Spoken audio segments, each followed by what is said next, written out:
আমবাগানে আম কুড়োতে গিয়ে রহস্যজনকভাবে নিখোঁজ এক সপ্তম শ্রেণীর ছাত্র। ছেলেকে ফিরে পেতে হন্যে হয়ে খুঁজে বেড়াচ্ছেন নিখোঁজ ছাত্রের বাবা রাম মণ্ডল। জানা গেছে নিখোঁজ স্কুল ছাত্রের নাম অমিত মণ্ডল, বয়স 12 বছর। ভূতনি নন্দীটোলা হাই স্কুলের সপ্তম শ্রেণীতে পড়াশোনা করত সে। বিগত আনুমানিক 19 দিন আগে নিখোঁজ হয় অমিত বলে খবর। ঘটনা সম্পর্কে জানা গেছে সকাল আনুমানিক 7টা নাগাদ টিউশন থেকে বাড়ি ফিরে অমিত। এরপর বাড়ি থেকে একটি ব্যাগ নিয়ে আমবাগানে আম কুড়োতে যায় অমিত। দীর্ঘ সময় কেটে গেলেও বাড়ি ফিরে না আসায় অমিতকে খোঁজাখুঁজি শুরু করে পরিবারের লোকজন।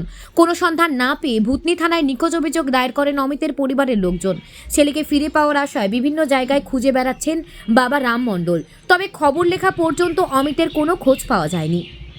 Bureau report, news prime Times. আমার ছেলে টিউশন গিয়েছিল, সকালে উঠে 6টাতে টিউশন যায়, 1 ঘন্টা পড়াই, 7টাতে বাড়ি চলে আসলো।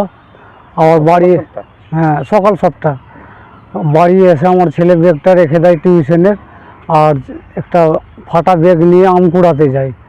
আম কুড়াতে গিয়ে আমার ছেলে আর আসলো না ঘুরে। সন্ধ্যা হয়ে গেল, ছেলেকে খোঁজাখুঁজি করছি, কোথাও আর ছেলেকে আর পাওয়া যাচ্ছে না।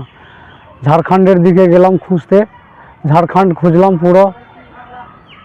ঝাড়খণ্ড সে যখন না পাওয়া গেল, চারিদিকে খুঁজে খুঁজে যখন না পাওয়া গেল, তখন আর আমরা খোঁজ না পেয়ে পুলিশ সাহায্যে মিডিয়ার জন্য আবেদন করছিলাম। আপনার ছেলের নাম কি? অমিত মণ্ডল, বয়স কত হবে? 12 বছর। কোন ক্লাসে পড়াশোনা করতো? 7-এ। কোন স্কুলে? নন্দীটোলা হাই স্কুল। কি মনে করছেন? মনে করছি আমার ছেলে কোথাও চলে গেল, না কেউ মেরে ফেলে দিল। তার ভয়ে আছেন? হ্যাঁ, খুব ভয় আতঙ্ক আছে, খাওয়া যাচ্ছে না।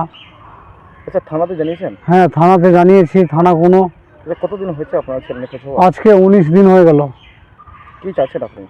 আমার চাইছি যে আমার ছেলেটাকে একটু খোঁজ তাড়াতাড়ি করে, যেমন যে পুলিশের সাহায্যে আমার ছেলেটাকে তাড়াতাড়ি খোঁজ পাওয়া যায়। কোথায় বাড়ি আপনার? ভূতনি। ভূতনি কোথায়? ভূতনি ওই গঙ্গার ধারে, কি গ্রামের নাম কি? কেশরপুর কলোনি। আপনার নাম? রাম মণ্ডল। আমাদের সাথে থাকুন এবং দেখতে থাকুন নিউজ প্রাইম টাইমস, আপনাদের সাথে, আপনাদের পাশে।